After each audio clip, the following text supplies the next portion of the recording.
الله الرحمن الرحيم.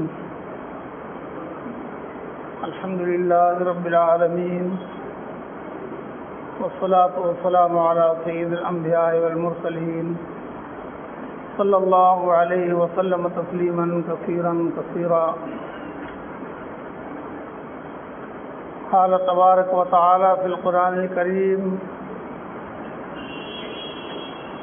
يخلقكم في بطون أمهاتكم خلقا من بعد خلق في ظلمات ثلاث ذلكم الله ربكم له الملك لا إله إلا هو فأنى تصرفون.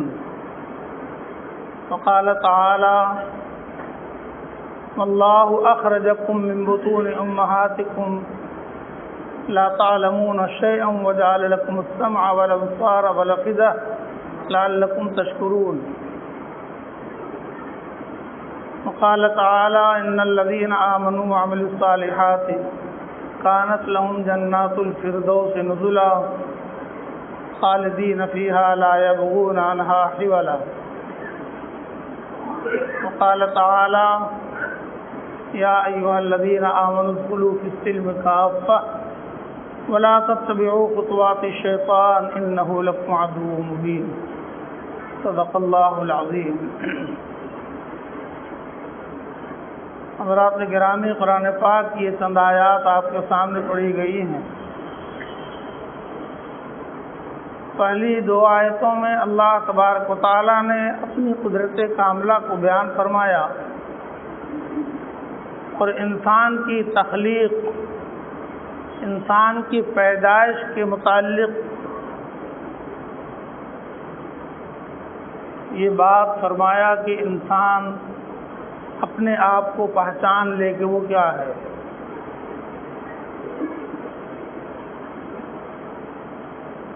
اس کی ضرورت ہے.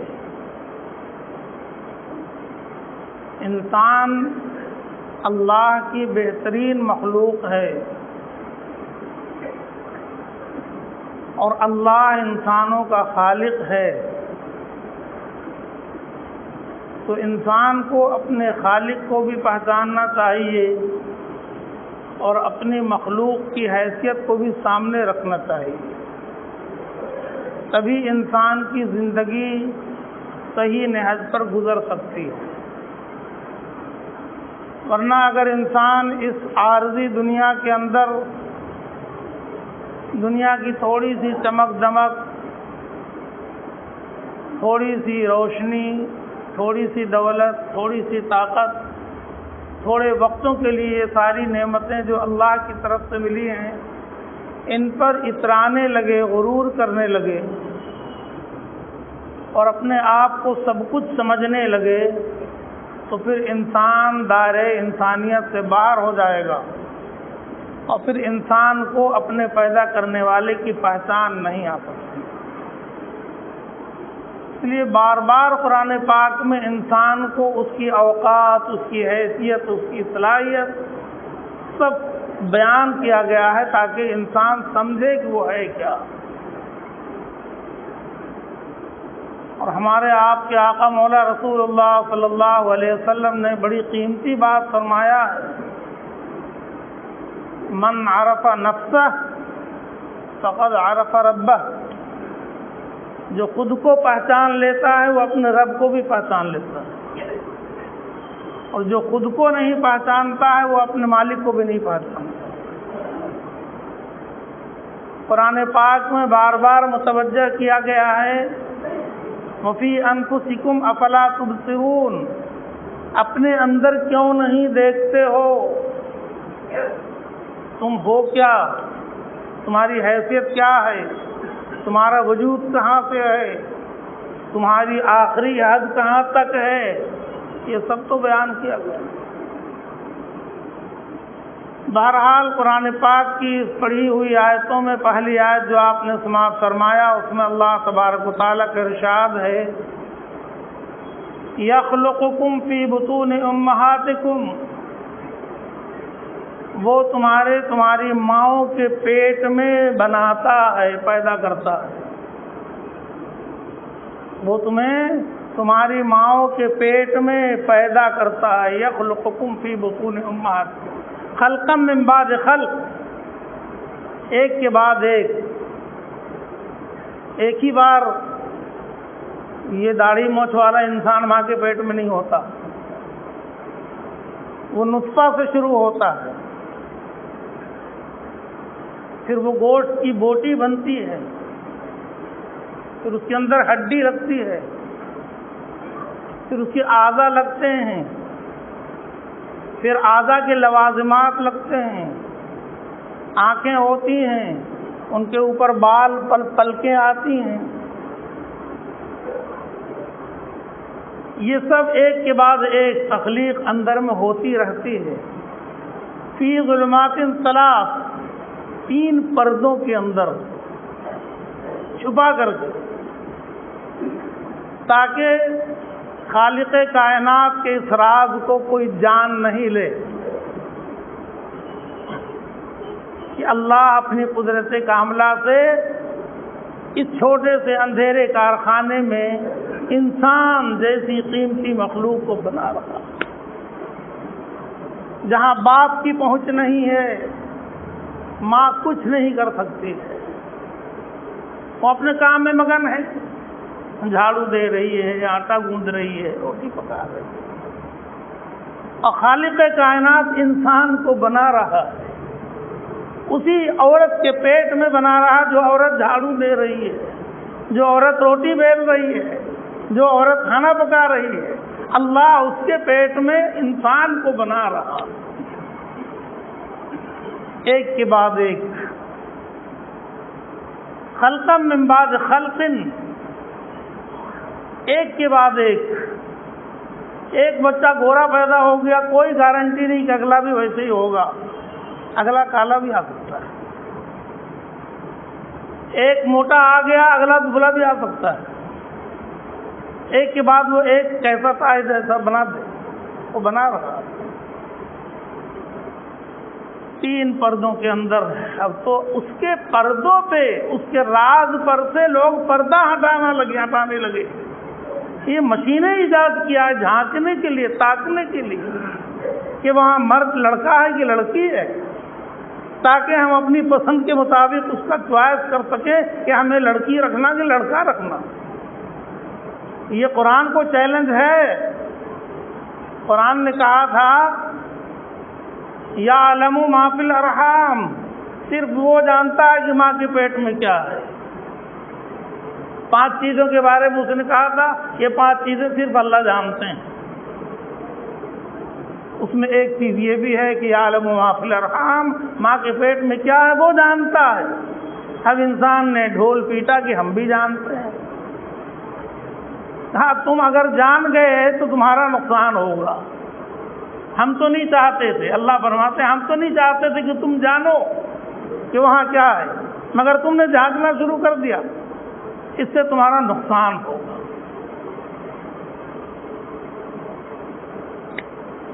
اللہ کے نبی رسول اللہ صلی اللہ علیہ وسلم کے زمانے میں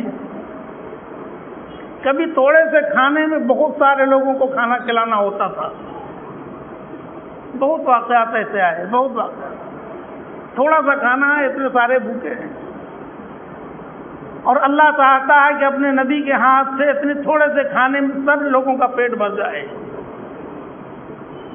تو اللہ نے اپنے نبی صلی اللہ علیہ وسلم کو سکھایا کہ برتن چھپا دیجئے اور آپ اپنا مقدس پیارا ہاتھ برتن میں لگا دیجئے، ہر روز ہی تو ہم دیتے ہیں، کھانا تو ہم کھلاتے ہیں، آپ نکالتے جائیے کھلاتے جائیے، نکالتے جائیے کھلاتے جائیے۔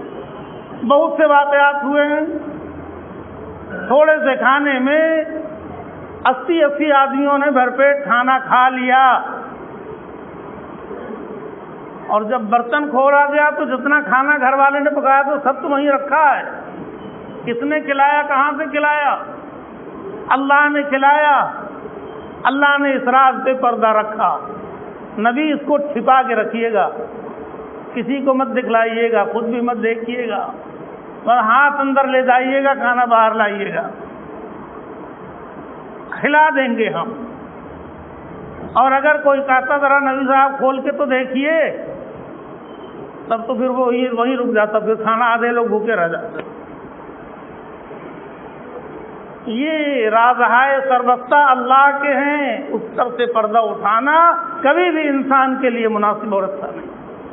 لیکن دنیا ہے ڈنکا پیٹ رہے کہ ہم جان گئے کہ کیا ہے ماں کے پیٹ میں۔ اچھا تم جان گئے، بدل کے دکھلاؤ۔ ہم نے تو تمہارے گھر کی عورت کے پیٹ میں لڑکی کو رکھا ہے، تم اس کو لڑکا بنا دو تو جانے، اندر ہی اندر تم لڑکا بنا دو۔ ہے کوئی ٹیبلٹ تمہارے پاس؟ ہے کوئی مشین؟ ہے کوئی دوا؟ ہے کوئی تمہارا علم؟ انسان فیل۔ پھر کیوں گئے تھے جھانکنے کے لیے؟ کیوں اس کو مشین ٹچ کیا؟ کیوں اس رات پر سے پردہ اٹھایا؟ وہ کہتا کہ ہم اس کو بنا رہے ہیں 3 پردوں کے اندر، فی ظلمات ثلاث، 3 اندھیرے کے اندر۔ ذالکم اللہ ربکم، وہی ہے تمہارا رب، تمہارا اللہ وہی ہے، لا الہ الا ہو، اس کے سوا کوئی معبود نہیں ہے۔ فَأَنَّىٰ تُصْرَفُونَ، کہاں بھٹک رہے ہو، کہاں ادھر ادھر جا رہے ہو؟ اس کے آگے سر جھکا لو، اس کے آگے ہاتھ پھیلا لو، اس کو ایک مان لو، اس کو اپنے دل میں بٹھا لو۔ کامیابی اسی کا نام ہے۔ خود کو پہچان لو، اس کو بھی پہچان لو۔ تم بے بس ہو، وہ کبھی بے بس نہیں ہے، وہ ہر چیز پر قادر ہے، یہ پہچان لو۔ اللہ نے فرمایا وَاللَّهُ أَخْرَجَكُم مِّن بُطُونِ أُمَّهَاتِكُمْ لَا تَعْلَمُونَ شَيْئًا وَجَعَلَ لَكُمُ السَّمْعَ وَالْأَبْصَارَ وَالْأَفْئِدَةَ لَعَلَّكُمْ تَشْكُرُونَ۔ پیدا تو اس نے کر دیا ماں کے پیٹ میں، تمہارے بس کا روگ نہیں کہ اس کو نکال دو اندر سے باہر۔ خطرہ مول لیتے ہیں لوگ، لیکن وہ کہتا ہے کہ ہم نے جو نکالنے کا، اس کو نکلنے کا، انسان کو ماں کے پیٹ سے نکلنے کا جو اصول بنایا ہے، ہماری قدرت کاملہ سے بچہ ہنستا ہوا، وہ روتا ہوا نکل جاتا ہے، اور نکلنے کے بعد ماں مسکراتی ہے، ساری تکلیف بھول جاتی ہے۔ یہ میرا ضابطہ ہے، اس میں تم مداخلت کر رہے ہو، کبھی آپریشن کر رہے ہو، کبھی کچھ کر رہے، کبھی کچھ کر رہے۔ فرمایا ہم نے کہا اللہ اخرجکم، وہ نکالتا ہے تم کو ماں کے پیٹ۔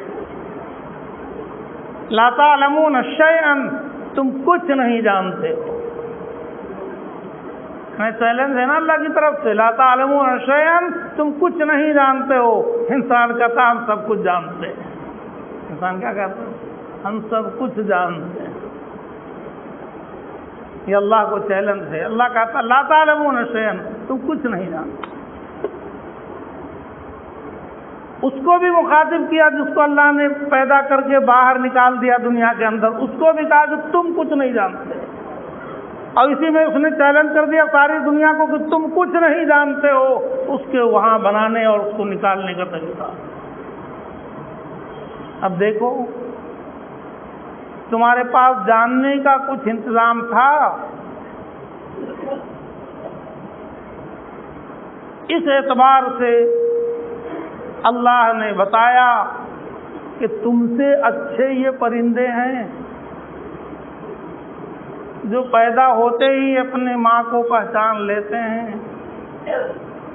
حالانکہ بچہ تو انڈے کے اندر سے نکلتا ہے، مگر وہ انڈا دینے والی ماں کو پہچانتا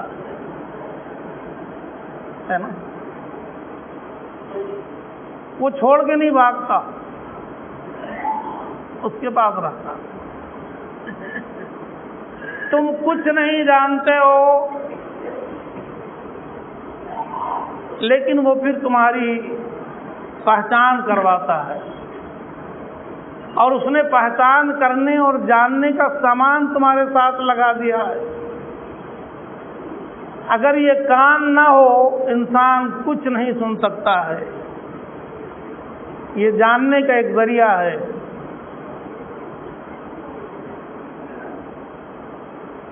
والابصار، اس نے آنکھ لگا دیا ہے، اس سے انسان دنیا کو دیکھتا ہے، پہچانتا ہے، ماں کو دیکھتا ہے، ماں کو لپٹتا ہے، پہچانتا ہے۔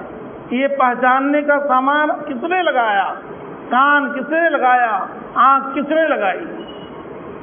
اس کے بغیر انسان کیسے کسی کو پہچان سکتا ہے، کسی کی آواز پہچان سکتا ہے؟ کان ہے، بچہ روتا رہتا ہے، ماں دور سے اس کو پکار لیتی ہے، بچہ چپ ہو جاتا ہے، یہ ماں کی آواز سنا بچے نے، اطمینان ہو گیا۔ جب ماں نہیں سامنے، وہ چیخ رہا ہے، رو رہا ہے، گھبرا رہا، پریشان ہو رہا، ماں نے دور سے کہہ دیا بیٹا آ رہی ہوں، بچہ چپ ہو جاتا ہے۔ یہ سننے کی آواز سننے کی صلاحیت کان کے ذریعے اللہ نے دیا، دیکھ کر کے پہچاننے کی طاقت اللہ نے آنکھ دیا، والابصار والافئدہ، اور دل بنا دیا۔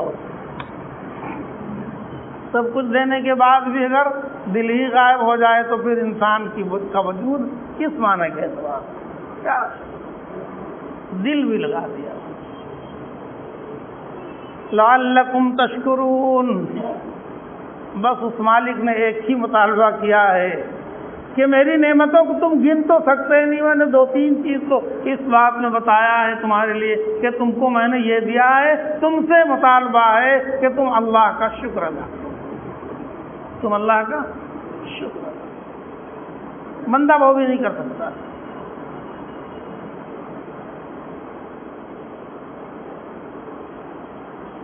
قرآن پاک بھرا ہوا ہے اللہ کی قدرت کاملہ کو بتانے کے لیے۔ بندے کو چاہیے کہ اپنے مالک کو پہچانے، خود کو بھی پہچانے، اپنی حیثیت کو جانے کہ اس کا کوئی اس کی حیثیت نہیں ہے، اس کی اپنی کچھ نہیں ہے، جو کچھ ہے وہ مالک کا دیا ہوا ہے، اور اس نے دیا ہے غرض سے۔ غرض یہ ہے ما خلقت الجن والانس الا لیعبدون، ہم نے سارے انسانوں کو، جنوں کو صرف اس لیے پیدا کیا ہے کہ وہ اللہ کی عبادت کریں، وہ اللہ کی عبادت کریں۔ اور یہ بھی فرما دیا کہ یہ ہم تم سے عبادت کا مطالبہ صرف اس بنیاد پر نہیں کر رہے ہیں کہ تم کو ہم نے انسان بنایا، یہ تو بہت بڑا احسان ہے کہ انسان بنایا، ساری مخلوقات میں سب سے اچھی مخلوق بنایا۔ اور میرے بزرگوں اور دوستوں، ہم پر ڈبل احسان یہ فرمایا کہ ہمیں پچھلی ساری امتوں میں بہترین امت بنایا۔ کنتم خیر امت، تم بہترین امت، انسان ہونے میں تو سب برابر ہیں، یہ احسان تو اللہ کا سب پر ہے، جتنے انسان ہیں، کافر ہوں، مشرک ہوں، یہودی ہوں، نصارہ ہوں، جو کچھ بھی ہیں، مسلمان ہوں، سب اللہ کے پیدا کیے ہوئے انسان ہیں، ان کا رب ہے، ان کا کھلانے والا ہے، پیدا کرنے والا۔ مگر ایمان والوں، تمہارے اوپر اللہ کا ڈبل احسان یہ ہے کہ تم بہترین، وہ خیر اشرف المخلوقات کے ساتھ ساتھ تم بہترین امت ہو، تمہاری جیسی امت اور کوئی دنیا میں آئی نہیں۔ ہم نے فضیلت بنو اسرائیل کو بھی دیا تھا، بار بار قرآن میں ذکر آیا انی فضلتکم علی العالمین، تم کو ہم نے سارے عالم پر فضیلت بخشا ہے، لیکن بہترین امت ہونے کا شرف صرف اور صرف لا الہ الا اللہ محمد رسول اللہ پڑھنے والوں کو نصیب ہوا۔ اب سوچو کہ بہترین امت کیوں بنایا، کیسے بنایا؟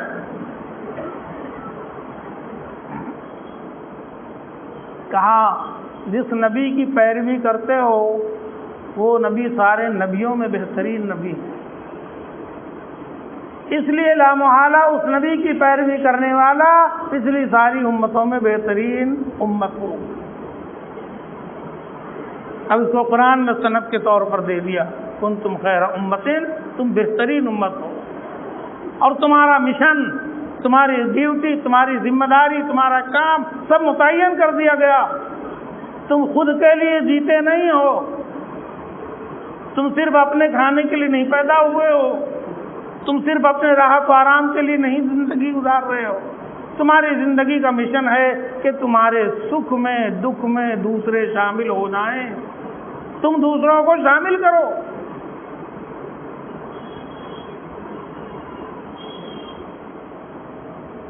دوسرے کا تم پر حق بنتا ہے، تم اس سے گریز نہیں کر سکتے۔ ایک آدمی کہے کہ صاحب ہم تو ایمان والے ہیں، اور ایمان والے کے لیے جنت ہے، لیکن جنت صرف ایمان کی بنیاد پر ہو تو پھر نماز کی کیا ضرورت پڑی اور اعمال کی کیا ضرورت پڑی؟ یہ اعمال بھی تو اللہ نے عطا فرمائے ہیں، اور اللہ کا فیصلہ ہے ان الذین آمنوا وعملوا الصالحات کانت لہم جنات الفردوس نزلا۔ جو لوگ ایمان لائے ہیں اور انہوں نے اچھے عمل بھی کیے ہیں، ان کے لیے جنت کے باغات ہیں، ان کے لیے فردوس بری ہیں، VIP جنت انہیں کے لیے۔ اور ہمارے سامنے تو صحابہ اکرام کی پاکیزہ ہستیاں نمونے کے طور پر موجود ہیں۔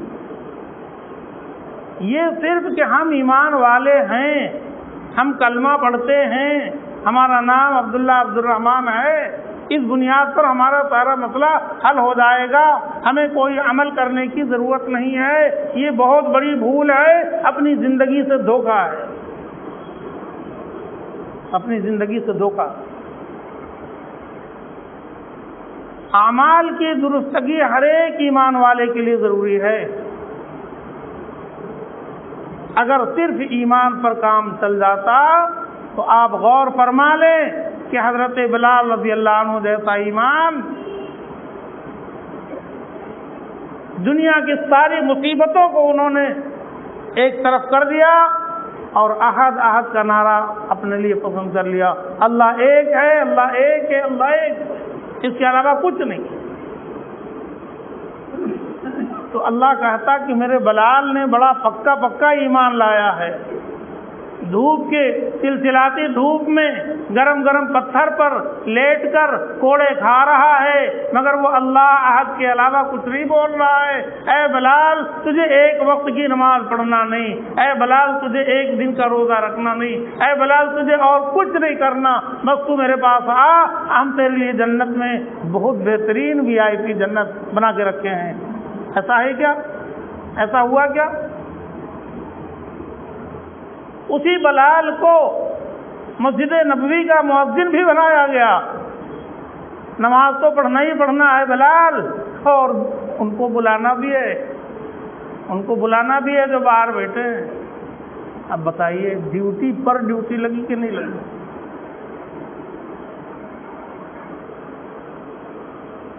تمام صحابہ کرام ہمارے سامنے موجود ہیں، آپ ان کے حالات جانیں گے تو سمجھ میں آئے گا کہ ہم کہاں پر ہیں۔ انہوں نے صرف ایمان نہیں، ایمان کے ساتھ ساتھ عمل صالح کو اپنی زندگی میں شامل کر لیا، اور عمل صالح میں صرف عبادات نہیں ہیں کہ کہتے ہم روزہ بھی رکھ رہے ہیں، روزہ اور نماز بھی پڑھ رہے ہیں، نہیں، معاملات بھی ہیں درست کرنا، اخلاقیات کو بھی سنوارنا، حقوق والوں کے حقوق بھی ادا کرنا، اور بھی تمام وہ طریقے جو سرکار دو عالم رسول اللہ صلی اللہ علیہ وسلم نے امت کو عطا فرمائے ہیں، ان میں کسی طریقے کو چھوڑنا کہیں پر سے عمل صالح نہیں ہو سکتا۔ نماز بھی پڑھنا، روزے بھی رکھنا، زکوٰۃ بھی دینا، دولت ہے تو حج بھی کرنا، اور اس کے بعد کہیں کہ صاحب معاملات میں ہمیں معاف کر دیجئے، ہم جتنا کاروبار کریں جھوٹ سچ حلال و حرام کی پرواہ کیے بغیر سب چلے گا۔ ہم دیکھیے ایمان بھی ہے، نماز بھی ہے، روزہ بھی ہے، حج بھی ہے، زکوٰۃ بھی ہے، اب پھر حلال حرام کا مسئلہ کیوں کھڑا کرتے ہو؟ کام چلے گا نہیں، کام نہیں چلے گا۔ اللہ کے نبی رسول اللہ صلی اللہ علیہ وسلم نے فرمایا کہ یہ جسم اگر اس میں ایک لقمہ حلال حرام کا چلا گیا، اس ایک لقمے سے اگر کچھ بھی اس جسم میں گروتھ ہو گیا، نمو آ گئی، بڑھوتری ہو گئی، اس جسم کو کچھ بھی فائدہ پہنچ گیا، اب اس جسم کے اعمال قبول نہیں ہیں، نماز قبول نہیں ہے، روزہ قبول نہیں ہے۔ حرام سے اتنا دور رکھا گیا، اتنا دور رکھا گیا۔ ایمان والا حرام سے اتنا بچے گا، بھوکا مر جائے گا، حرام نہیں کھائے گا۔ حرام کے جتنے طریقے ہو سکتے ہیں سب کو شریعت نے منع کر دیا ہے۔ سود کا ذریعہ ہے حرام نہیں کھا سکتا، گھوس کا ذریعہ، رشوت کا، وہ سب حرام نہیں لے سکتا، جھوٹ بول کر کسی کا مال ہڑپ نہیں کر سکتا، حرام، بے ایمانی کر کے کسی کا حق طلب کر کے کوئی مال حاصل ہو جائے وہ حرام۔ اب تو مسلمان کبھی اس پر غور کرنے کے لیے تیار نہیں ہے کہ ہمارے ذرائع آمدنی میں کہاں پر حلال ہے اور کہاں پر حرام ہے، غور کرنے کے لیے بھی تیار نہیں، آنکھ بند کر لیتا ہے، کہتا چلو چلنے دو، اللہ معاف کر، اللہ رحم کر۔ اگر اس پر باتیں ہوں تو آگ لگ جائے سماج میں، معاشرے میں۔ ہم کہاں پر بیٹھے ہوئے ہیں، کن کن جگہوں پر ہمیں حرام سے واسطہ پڑ رہا ہے، سوچنے کی بات۔ ادخلوا یا ایھا الذین آمنوا ادخلوا فی السلم، وہ آیت جو میں پڑھ رہا تھا، ان الذین آمنوا وعملوا الصالحات، اللہ تعالیٰ فرماتے ہیں کہ بے شک وہ لوگ جو ایمان لائے اور اچھے عمل کیے ان کے لیے جنت میں بہترین باغ ہے، اور بطور مہمانی کے رہیں گے مہمان۔ اب آپ سوچیں، یہاں دنیا میں اگر آپ کو، ہم کو، کسی کو کوئی مہمان بنا لیتا ہے اور بس ایک 5 اسٹار ہوٹل کا ایک کمرہ بک کر دے، ہے نا، پھر تو مزہ آ جاتا ہے۔ ایک ہی رات میں ہم زندگی کی ساری تلخیاں اور ساری مصیبتیں بھول جاتے ہیں کہ آج بڑا مزہ آیا کہ صاحب 5 اسٹار ہوٹل میں شاندار رات گزار لے، اور پھر اگلے دن وہی سب مصیبتیں۔ اور اللہ وعدہ کرتے ہیں کانت لہم جنات الفردوس نزلا، ہم نے ان کے لیے VIP جنت جو بنایا ہے ایمان اور اچھے عمل والوں کے لیے، اس میں وہ مہمان کی حیثیت سے رہیں گے، مہمان کی حیثیت سے۔ اور میزبان کون ہوگا؟ اللہ۔ اب اللہ نے کیسا 5 اسٹار ہوٹل جنت میں بنایا ہے، انشاءاللہ وہیں جا کے پتہ چلے گا۔ اچھا، ایک انسان کتنے بھی اچھائی میں رہے، تھوڑے دن کے بعد طبیعت اکتا جاتی ہے نا، جی صاحب کہ باہر چلو۔ اللہ نے فرمایا کہ ہم نے تمہارے لیے ایسی جنت بنایا ہے کہ وہاں تمہارا دل کبھی گھبرائے گا نہیں، کبھی تمہارا دل اس کو بدلنے کا یا وہاں سے نکلنے کا چاہے گا نہیں۔ ہاں، خالدین فیہا، اس میں ہمیشہ رہیں گے، لا یبغون عنہا حولا، اس میں ہٹنے کا، اس سے یا نکلنے کا یا باہر جانے کا کوئی سوچے گا بھی نہیں، کبھی اس کے دل میں بھی نہیں آئے گا کہ اتنے دن سے تو آئے پڑے ہوئے یہاں پر ذرا نکل جائیں، کچھ نہیں۔ یعنی روزانہ مہمانی کا رنگ بدلے گا، نقشہ بدلے گا، کھانا بدلے گا، طریقہ بدلے گا کہ ایک انسان کبھی اپنے آپ کو بور نہیں ہوگا، ہمیشہ خوش رہے گا۔ جنت ہے ہی ایسی خوشی کی جگہ۔ اللہ تبارک و تعالیٰ نے فرمایا، اے ایمان والو، یا ایھا الذین آمنوا ادخلوا فی السلم کافۃ، ایمان والو، ہم تم کو ایمان والا، اللہ تعالیٰ فرماتے ہیں کہ ہم تم کو ایمان والا کہہ کے بلا رہے ہیں۔ اس کا مطلب یہ ہے کہ اللہ بھی جان رہے ہیں کہ تم ایمان والے ہو، تم بھی اپنے آپ کو سمجھ رہے ہو کہ تم ایمان والے ہو، اور اللہ بھی تم کو ایمان والا ہی کہہ کے بلا رہے ہیں۔ لیکن اللہ تعالیٰ فرما رہے ہیں، حکم دے رہے ہیں، ادخلوا فی السلم کافۃ، اب اسلام میں پورے طور پر آؤ، ایک دم پکے مسلمان بن جاؤ۔ ادخلوا فی السلم کافۃ، اسلام میں پورے طور پر داخل ہو جاؤ۔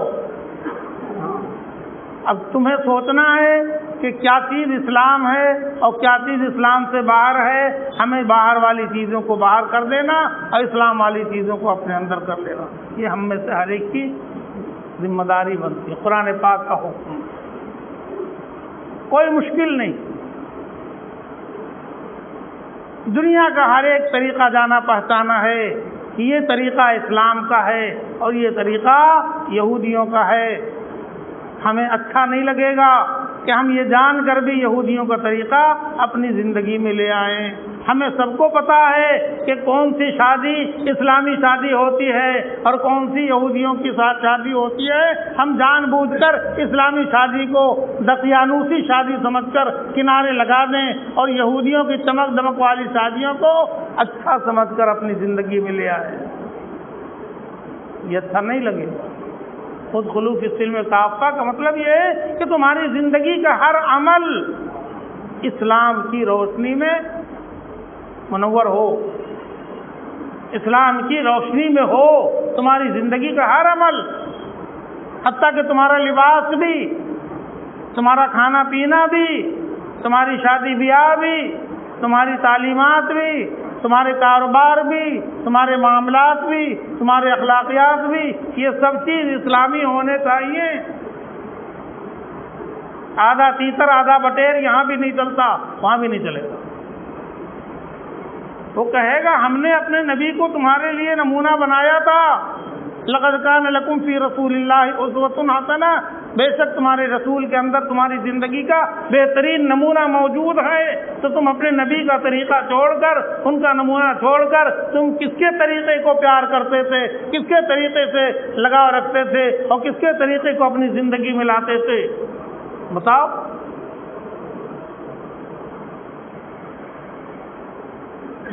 ہم نے بہت ہلکے میں دین کو لیا ہے۔ اللہ کے پیارے نبی رسول اللہ صلی اللہ علیہ وسلم نے اس امت کو بہترین امت کیسے بنایا ہے، کیسے بنایا ہے؟ ایک آدھ مثال سے اللہ کرے کہ بات ہمارے آپ کے سب کے سمجھ میں آ جائے۔ سرکار جو عالم رسول اللہ صلی اللہ علیہ وسلم کہ جب اس دنیا سے تشریف لے جانے کا وقت قریب آ گیا،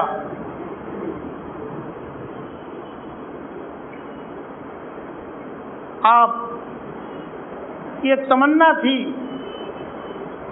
کہ مسلمانوں کی فوج، مسلمانوں کا لشکر شام میں جائے، وہاں رومیوں کا قبضہ ہے، رومیوں کی تہذیب، وہاں کا مذہب چل رہا ہے، وہاں جا کر اسلام کی دعوت دے، مقابلہ کی ضرورت پڑے تو مقابلہ کرے۔ اللہ کے نبی صلی اللہ علیہ وسلم نے ایک لشکر تیار کیا تھا اور اس لشکر کا سردار سپہ سالار اسامہ بن زید رضی اللہ عنہ کو بنایا تھا۔ وہ 17 سال کے نوجوان تھے اور ان کی فوج میں ابو بکر صدیق رضی اللہ عنہ موجود، ان کی فوج میں عمر فاروق رضی اللہ عنہ موجود، حضرت عثمان غنی، حضرت علی رضی اللہ عنہ اور تمام بڑے بڑے صحابہ کرام، اور سب کے سب لشکر میں موجود ہیں۔ اور فوج کا سردار اسامہ بن زید رضی اللہ عنہ 17 سال کا جوان، اور وہ صحیح النسل نہیں، ان کے ابا غلام تھے، زید کے بیٹا، اور زید کو اللہ کے نبی نے خرید کے آزاد کیا تھا۔ تو اللہ کے نبی کے زمانے میں تو کوئی روک نہیں سکا، کوئی بول نہیں سکتا تھا، مجال نہیں تھی، سب چپ تھے۔ لشکر تیار ہو گیا اور مدینہ منورہ سے باہر نکل کر ٹینٹ لگا کر سب ٹھہر بھی گئے، لیکن اللہ کے نبی صلی اللہ علیہ وسلم کی طبیعت تھوڑی خراب چل رہی تھی، تو وہ لوگ ہٹ نہیں رہے تھے کہ اگر اللہ کے نبی صلی اللہ علیہ وسلم کی طبیعت ٹھیک ہو جائے گی تو پھر ہم یہاں سے وہاں جائیں گے جہاں اللہ کے نبی نے ہمیں جانے کا حکم دیا ہے۔ وہ سب وہاں ٹینٹ لگا کر مدینہ منورہ کے باہر میں انتظار کر رہے تھے۔ اس بیچ اللہ کے نبی صلی اللہ علیہ وسلم کا وصال ہو، اللہ کے نبی صلی اللہ علیہ وسلم اللہ سے جا ملے۔ کوہرام مچ گیا مدینہ منورہ میں۔ اب تو جو نقشہ تھا وہ بہت ہی دردناک نقشہ۔ صحابہ کہتے ہیں کہ جب اللہ کے نبی صلی اللہ علیہ وسلم مدینہ منورہ تشریف لائے تھے، اس سے زیادہ روشن دن ہم نے زندگی میں نہیں دیکھا، اور جس دن اللہ کے نبی صلی اللہ علیہ وسلم نے پردہ فرمایا اس سے زیادہ اندھیرا اور تاریک دن ہم نے زندگی میں کبھی نہیں دیکھا۔ بہت حالات خراب ہو گئے۔ پھر لوگوں نے خلیفہ چن لیا ابو بکر صدیق رضی اللہ عنہ کو۔ اس بیچ میں وہ ساری فوج منتشر ہو گئی، سارے لوگ ٹینٹ سے نکل کے اپنے اپنے گھر میں چلے گئے، اور یہ پروگرام ملتوی ہو گیا کہ اب شام پر اٹیک نہیں کیا جائے، کوئی نہیں جا رہا، سب ادھر ادھر، سب بے قابو ہو گئے. دھیرے دھیرے معاملہ پرسکون ہوا اور لوگوں نے اتفاق رائے سے اللہ کے نبی صلی اللہ علیہ وسلم کے منشا کے مطابق سیدنا ابوبکر صدیق رضی اللہ عنہ کو اپنا خلیفہ امیر المومنین چن لیا. اب وہ ساری ذمہ داری لے کر ابوبکر صدیق رضی اللہ عنہ تیار ہو گئے امت کی گاڑی ڈھونے کے لیے. جب ذرا پرسکون ہو گیا معاملہ تو ابوبکر صدیق رضی اللہ عنہ نے پہلا اعلان یہ فرمایا کہ وہ فوج کے سارے سپاہی واپس ٹینٹ میں جائیں اور وہ لشکر کو انہی کی سرداری میں اسامہ بن زید کے سپہ سالاری میں شام کی طرف جانا ہے. بس ایک دم سے سب لوگ گڑبڑا گئے. ہاں ابھی تو ساری دنیا کی نگاہ مدینہ منورہ اور مکہ مکرمہ پر ہے. تو اللہ کے نبی صلی اللہ علیہ وسلم کی برکت اور آپ کی رحمت سے ہم لوگ آرام سے زندگی گزار رہے تھے اور اسلام آگے بڑھ رہا تھا. لیکن اب تو ساری دنیا کے لوگ اٹیک کر دیں گے مدینہ منورہ پر اور مکہ مکرمہ پر اور ہم سب لوگ باہر رہیں گے.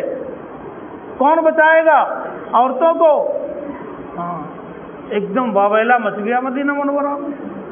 سب لوگ کہنے لگے کہ امیر المومنین ذرا اپنے فیصلے پہ نظر ثانی کر لیجئے، یہ مناسب وقت ہے سب کا باہر جانا. آپ اکیلے کیسے رہیں گے مدینہ منورہ میں؟ کچھ ہوگا.